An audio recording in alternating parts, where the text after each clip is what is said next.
آپ صلی اللہ علیہ وسلم نے جبرائیل علیہ السلام سے پوچھا کہ یہ کس چیز کی آواز ہے، کون ہے جس کے قدموں کی آہٹ کی آواز مجھے یہاں پر سنائی دے رہی ہے؟ تو جبرائیل علیہ السلام نے فرمایا یہ آپ کے جو امتی ہیں، یہ جو آپ کے صحابی ہیں، آپ کے غلام ہیں۔ کس کے بارے میں؟ حضرت بلال کے بارے میں، کہ وہ زمین پر چل رہے ہیں۔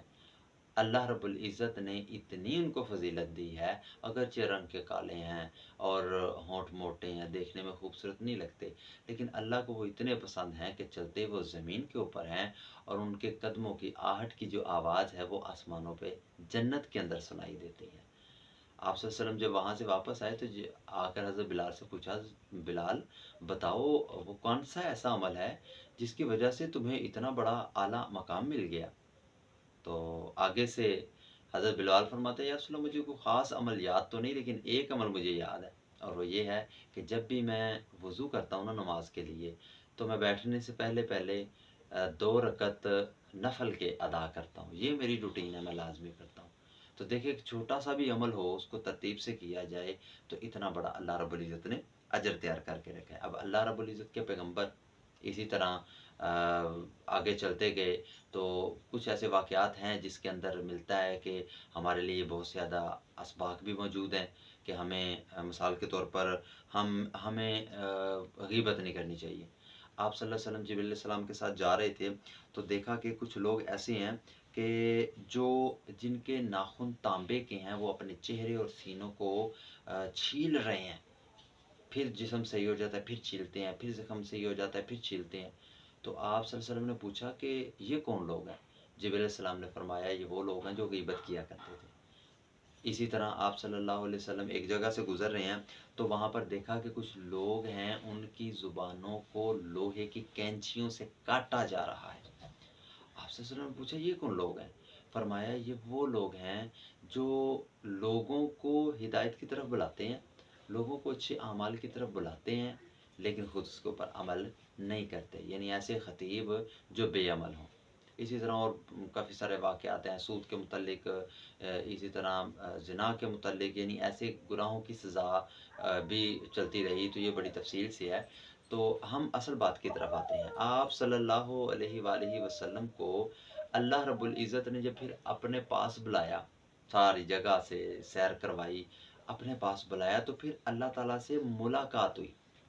اس ملاقات کے اندر اللہ رب العزت سے باتیں ہوئیں، تو سب سے پہلے اللہ کے پیغمبر صلی اللہ علیہ وآلہ وسلم نے اللہ رب العزت کو 3 تحفے عطا کیے۔ تحفے بھی وہ جو ہم ہر روز نماز کے اندر ان کو ادا کرتے ہیں۔ التحیات للہ والصلوات والطیبات، 3 تحفے آپ صلی اللہ علیہ وسلم نے اللہ تعالیٰ کو دیے۔ کیا فرمایا؟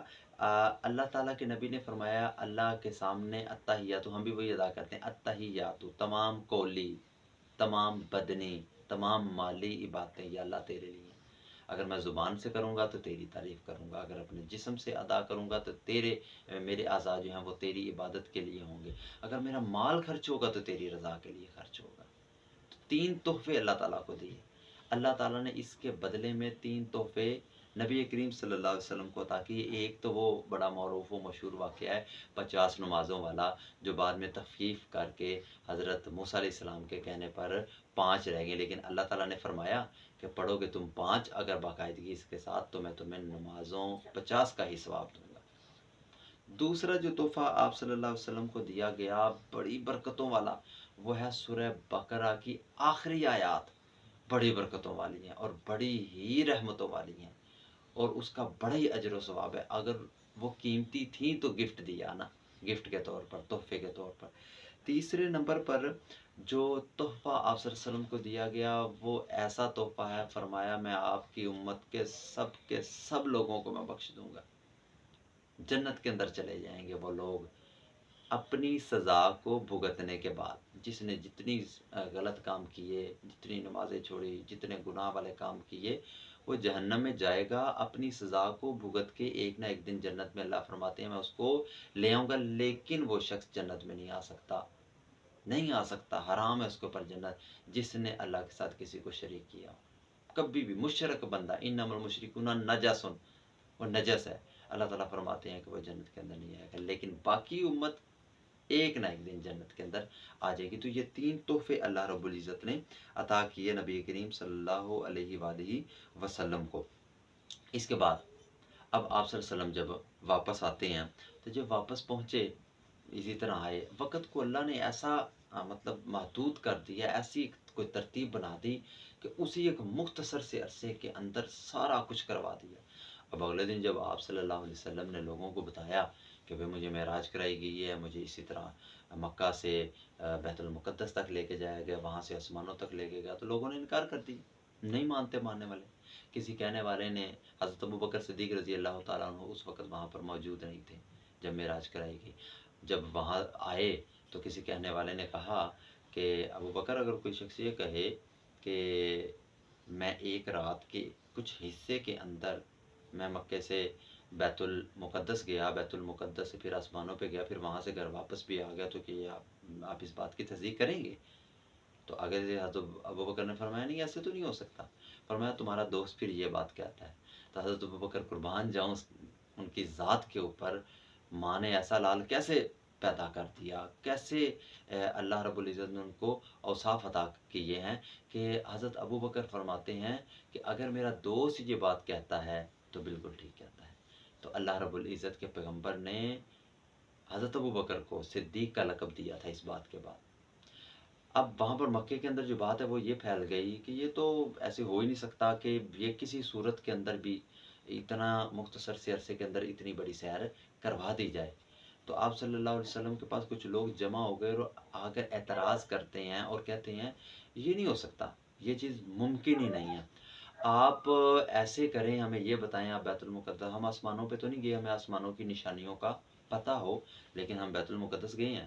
آپ نے وہاں پر نماز اگر پڑھائی ہے تو آپ کو پتہ ہوگا وہاں پر دروازے کتنے تھے، کھڑکیاں کتنی تھیں، وہاں پر ستون کتنے تھے، اس کے بارے میں سوال کرنا شروع کر دیا۔ آپ سے صرف فرماتے ہیں مجھے اس بات نے اتنی تکلیف دی کہ ایک انسان جو سلیم و عقل سلیم والا ہے، وہ یہ کیسے تصور کر سکتا ہے، وہ کیسے یہ سوچ سکتا ہے کہ میں کہیں پر گیا ہوں اور وہاں پر میں دروازے اور کھڑکیاں گننی شروع کر دوں۔ تو بڑی تکلیف پہنچائی ان کی اس بات نے، لیکن اللہ رب العزت نے آپ سے کو سچا ثابت کرنا تھا، تو بیت المقدس کا، مسجد اقصیٰ کا سارا نقشہ ان کے سامنے رکھ دیا، جو یہ پوچھتے جاتے تھے آپ صلی اللہ علیہ وسلم ان کو بتایا جایا کرتے تھے۔ اس طریقے سے اللہ رب العزت نے یہ جو معجزہ تھا معراج النبی صلی اللہ علیہ وآلہ وسلم، اس کو سچا کر دیا تاکہ لوگ اس کو جھٹلا نہ سکے۔ لیکن اللہ رب العزت کا احسان ہوتا ہے، ماننے والے بغیر دلیل کے بھی بات کو مان جاتے ہیں۔ کیوں؟ کیونکہ وہ نبی کی زبان سے نکلا ہے۔ اللہ رب العزت ہم سب کو آپ صلی اللہ علیہ وآلہ وسلم کی سنتوں کے اوپر عمل کرنے کی توفیق عطا فرمائے، آمین۔